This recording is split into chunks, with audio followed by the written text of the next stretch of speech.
दो लड़कियां एक पुलिस वाले से प्यार करती थी। दोनों लड़कियां सहेली थी और उसके बाद वह अब सोचती हैं कि चलो उस पुलिस वाले से बात करें फ़ोन पर। लेकिन उन दोनों सहेलियों के पास उनके घर वालों ने फ़ोन दिला नहीं रखा था, तो वो एकदम से प्लान बनाती हैं कि चलो हमारी जो वो सहेली है ना उसके पास चलते हैं, उसके फ़ोन से बात करेंगी। और उसके बाद 1 घंटे तक आशिक से बातें करती हैं और खूब हंस करके। आशिक कुछ फोटोग्राफ्स भी उनके फ़ोन पर भेजता है। और उसके बाद जिस लड़की के फ़ोन से ये दोनों सहेलियां अपने एक आशिक से बात कर रही थी, वह 16 साल की सहेली की संदिग्ध परिस्थितियों में लाश मिलती है दोस्तों। और जब लाश मिलती है उसके बाद लाश को दफना दिया गया था, लेकिन उसके बाद में कुछ ऐसे सबूत मिले थे। दफनी हुई लाश को ज़मीन फाड़ करके निकाला गया, वो पोस्टमार्टम करवाया गया और उसके बाद सबूतों के माध्यम से कातिल को पकड़ा जाता है। और कातिल पकड़े जाने पर जो राज खोलता है पुलिस के सामने, उसको सुन करके तो लोगों की भी नींदें उड़ जाती हैं कि क्या ऐसा भी हो सकता है। पूरी वीडियो देखिएगा, बहुत ही इंटरेस्टिंग वीडियो है। नमस्कार, मैं हूं सुदेश कुमार और तिरछी बात चैनल में आपका स्वागत है। यह घटना घटित होती है उत्तर प्रदेश के पीलीभीत के अंदर। एक घर से चीख पुकार की आवाज़ें आ रही थी। आस पड़ोस के गाँव के जो लोग हैं एकदम से दौड़ कर जाते हैं उस घर के अंदर। तो वह घर जकीरा की 16 साल की बेटी नजीमा फर्श पर पड़ी हुई थी और उसके पास उसके दादा दादी बैठे हुए बिलख रहे थे। तो लोग जैसे उस घर पर पहुंचते हैं तो दादा दादी से पूछते हैं कि भाई क्या हुआ दादा दादी जी। पड़ोसी पूछते हैं, लेकिन जो दादा होता है वह कांपती आवाज़ में कहता है कि मालूम नहीं, रात में तो ठीक थी, सुबह हम जब उठे तो हमें इस हालत में पड़ी हुई मिली है। हम कह रहे थे बेटी चाय बना ले, लेकिन बेटी की आवाज़ नहीं आती है। तो हम इसके कमरे में आकर देखते हैं तो यह मृत पड़ी हुई है। ना शरीर पर कोई खरोंच थी, ना कोई ज़्यादा कोई ऐसा निशान था जिसके पता लगे कि भाई इसकी किसी ने हत्या की है। अब तो यहाँ पर दोस्तों मालूम नहीं रात में क्या हो गया था, ये बताते हैं दादा दादी। अब क्या होता है, अब गांव के लोग जब इकट्ठा हो जाते हैं, नाड़ी नवज देखते हैं तो नाड़ी नवज बिल्कुल नहीं चल रही थी, उसकी मौत हो चुकी थी। तो नजीमा के माँ बाप के पास नेपाल में मतलब एक लड़का फ़ोन करता है। लड़के का नाम होता है यहाँ पर मोहम्मद साहिम, क्योंकि दोस्तों लड़की के माँ बाप नेपाल में रह कर के कमाया करते थे। नजीमा नाम की लड़की है वो, जिसकी मौत हुई है, उसकी उम्र है 16 साल और उसकी माँ का नाम है जकीरा, पिता का नाम होता है इकबाल। ये नेपाल में कमाया करते थे और बेटी घर पर दादी दादा के पास रहा करती थी। तो अब जब लड़की मर जाती है, लोग इकट्ठे हो जाते हैं। तो अब जो एक लड़का होता है जिसका नाम मोहम्मद साइम होता है, लोग कहते हैं हॉस्पिटल ले चलो, हॉस्पिटल ले चलो, लेकिन साइम कहता अरे नहीं, अब मर तो गई है बेचारी, अब क्या हॉस्पिटल ले जाओगे। और उसके बाद साइम उसके माँ बाप को फ़ोन करके बता देता है कि आपकी बेटी की मौत हो गई है, आप जल्दी से जल्दी आ जाओ। और उसके बाद दोस्तों यहाँ पर 2 दिन बाद माँ बाप यहाँ पर लौटने की कह रहे थे कि हमें 2 दिन लग जाएंगे, लेकिन अब वह जो लोग थे आस पड़ोस के लोग, वह सोचते हैं कि 2 दिन तक तो लाश सड़ जाएगी, गल जाएगी, गर्मी पड़ रही है जून की। तो उसके बाद क्या होता, गांव वाले दोस्तों अब इस नाजिमा की लाश को दफन कर देते हैं। और दफन करने के बाद अब कहते हैं भाई अब अंतिम संस्कार हो गया। लेकिन 2 दिन गुजरते हैं। 2 दिन गुजरने के बाद इसके माता पिता घर पर आते हैं और घर पर आकर रोने लगते हैं। तो मोहम्मद साइम जो पड़ोस का लड़का था वह उनको समझाता है, देखो जो भी कुछ हुआ सो हुआ, और गर्मी पड़ रही थी, हमने इसलिए लाश को दफन कर दिया, बदबू आने लगती। तो माँ बाप भी क्या कहते हैं, हाँ बात तो सही है, रो धो करके चुपचाप बैठ जाते हैं बेचारे। अब क्या होता है यहाँ पर दोस्तों, अब जैसे सारा कुछ हो गया था, लाश दफन हो चुकी थी, दफना दिया था, तो उसके बाद जो माँ होती है उसको एक ऐसा राज पता चलता है। फिर इस केस की जो दिशा है ना वो एक दूसरी तरफ बदल जाती है। अब यहाँ पर पहले तो मैं इस परिवार के बारे में बताऊंगा। जो माँ थी, माँ का नाम जकीरा होता है और उसके पति का नाम इकबाल है। इन दोनों की बेटी है नाजिमा, जिसकी उम्र होती है 16 साल। और दादा दादी के पास तो नाजिमा रहती है और माता पिता जो हैं नेपाल में काम करते हैं। अब माँ के आंखों से आंसू सूख गए थे तो अब अपने घर में झाड़ू पोछा करने लगी थी। तो जैसे ही वह झाड़ू लगा रही थी तो बेड के नीचे झाड़ू में अपनी बेटी नाजिमा का फ़ोन अटक जाता है, जो कि गिर करके थोड़ा सा गिलास स्क्रैच हो गया था उसका, लेकिन वह बंद था। अब जो माँ होती है अपनी बेटी का चेहरा देखने के लिए रोती हुई आंखों से उस उसको चालू करना चाहती है तो उसकी बैटरी ख़त्म थी, तो उसको चार्जिंग पर लगा देती है। उसके बाद उसको चालू किया जाता है, यही इसी उद्देश्य से कि अपनी बेटी का चेहरा देखूंगी, फ़ोटो खींच रखे होंगे उसने।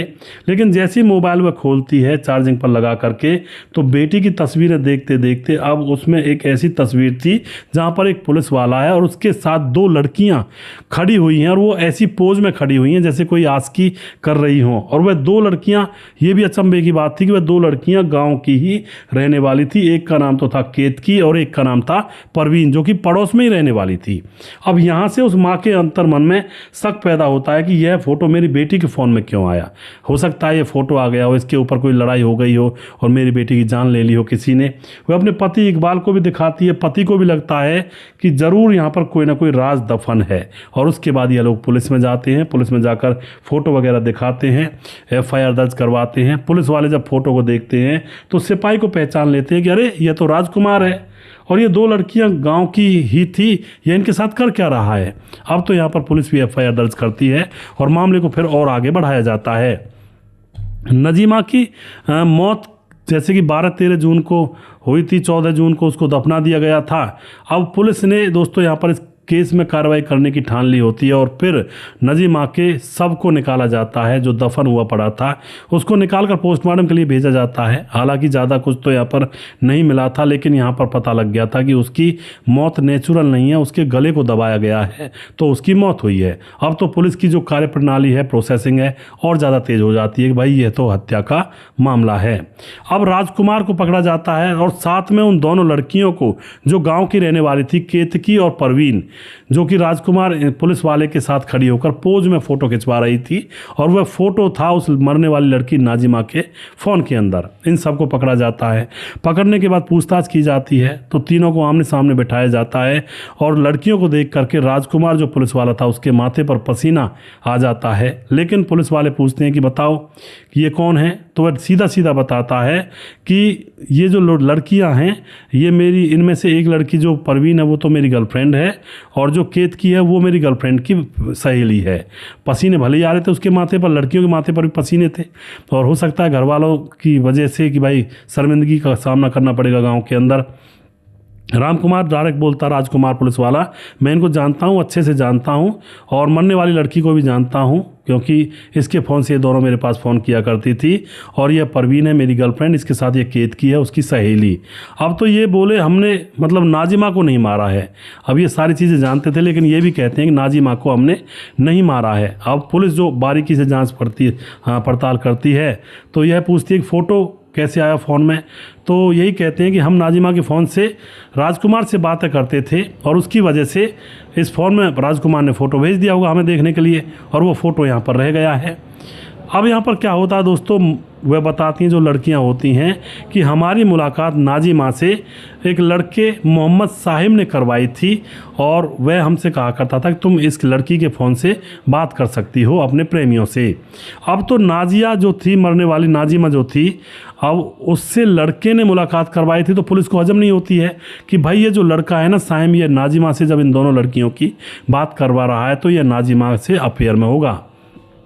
और वही बात होती है दोस्तों यहाँ पर, जो लड़का होता है, इसका नाम होता है साहिब, मोहम्मद साहिब। इसके बारे में पुलिस जांच पड़ताल करती है, और जांच पड़ताल जब की जाती है तो उसकी कॉल डिटेल्स वगैरह निकाली जाती है, तो पता चलता है कि मरने वाली रात साहिब की लास्ट लोकेशन भी उस लड़की नाजिमा के घर पर थी, और ये दोनों घंटों घंटों तक बात करते थे। इसका मतलब इन दोनों के बीच में अफेयर चला हुआ था। अब तो यहाँ पर पुलिस समझ जाती है, और उसके बाद फिर मोहम्मद साहिब को पकड़ लिया जाता है। पकड़ने के बाद पहले तो वह मना करता है कि मैंने कुछ नहीं किया, लेकिन जैसे ही साहिब को पकड़ा जाता है तो उसके दादा अड़ोसी पड़ोसी चाचा ताऊ वो थाने में इकट्ठे हो जाते हैं कि आप हमारे बेटे को क्यों उठा लाए। और लेकिन जो पुलिस होती है वह कहती है उनसे कि बस आधा घंटा रुक जाओ, आपको सारी सच्चाई पता लग जाएगी। और उसके बाद साहिम से सख्ती से पूछताछ की जाती है। और सख्ती से जब पूछताछ की जाती है तो अब साहिम पूरी घटना पुलिस के सामने बयां कर देता है कि हाँ, मैंने ही नाजिमा की हत्या की है। वह बताता है साहिम कि जब नाजिमा होती है वो गांव के अंदर रहती है, उसके साथ मेरा 4 साल से अफेयर चला हुआ था, यानी कि जब वह 12 साल की थी। सोचने की बात है दोस्तों, जब से अफेयर चला हुआ था। मेन कारण क्या था?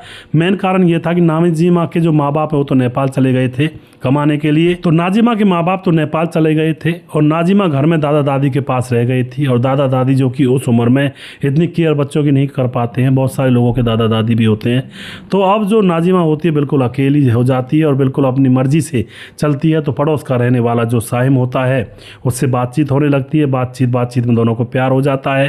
रात के समय में नाजिमा साहिम को अपने कमरे पर बुलाने लगती है। जब दादा दादी सो जाया करते तो रात को यह कर्मकांड यहाँ पर करने लगते हैं।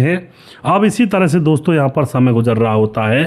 अब क्या होता है, एक दिन की बात होती है, जो साहिम होता है नाजिमा से मिलने के लिए उसके घर पर पहुंचता है रात को। लेकिन रात के समय जो नाजिमा होती है उसके कमरे में से 2 लड़के निकलते हुए वह देख लेता है। तो उसको शक हो जाता है कि इसका अफेयर और लड़कों से भी है। तो जाकर वह पूछता है, लेकिन नाजिमा बताती नहीं है। तो इस पर उसको गुस्सा आ जाता है और गुस्सा जैसे आता है तो उसकी गर्दन को पकड़ लेता है। और गर्दन को पकड़ने के बाद दोस्तों न जाने कब उस लड़की के प्राण पखेरु उड़ जाते हैं, तो एकदम से वह मर जाती है। तो अब इस मोहम्मद साहिम को डर लगने लगता है, घबरा जाता है। तो ये वहाँ से हड़बड़ी में भाग जाता है और अपनी कहते हैं सोचता है कि शायद किसी को पता नहीं चलेगा। और दूसरे दिन जल्दी से जल्दी नाजिमा का अंतिम क्रिया करवा देता, मिट्टी दिला देता है, यानी कि उसको दफन करवा देता है। और उसके माँ बाप को समझाता है जब वे आ जाते हैं 2 दिन बाद नेपाल से कि गर्मी पड़ रही थी, कहाँ रखते सबको, इसलिए हमने उसको मिट्टी दे दी। तो माँ बाप भी चुप लगा जाते हैं। लेकिन एक फ़ोटो की वजह से पूरा राज खुलता है। और इधर जो राजकुमार था पुलिस वाला और उसकी गर्लफ्रेंड परवीन थी और परवीन की सहेली केतकी थी, उनको छोड़ दिया जाता है क्योंकि वो निर्दोष थे, उनको कुछ पता ही नहीं था इस मामले के बारे में। और जो नाजिमा के माँ बाप होते हैं वो ये सारी चीज़ें जब सुनते हैं और उनको पता लगता है तो उनको अफसोस होता है कि हम नेपाल जाकर अपनी बेटी को अकेला छोड़कर वहाँ जाकर कमा रहे थे। किसके लिए कमा रहे थे? यहाँ पर औलाद बिगड़ रही थी उनको अकेला छोड़ने की वजह से। तो वो भी ये सबक सीखते हैं भाई औलाद को अकेला नहीं छोड़ना चाहिए कमाने खाने के चक्कर में।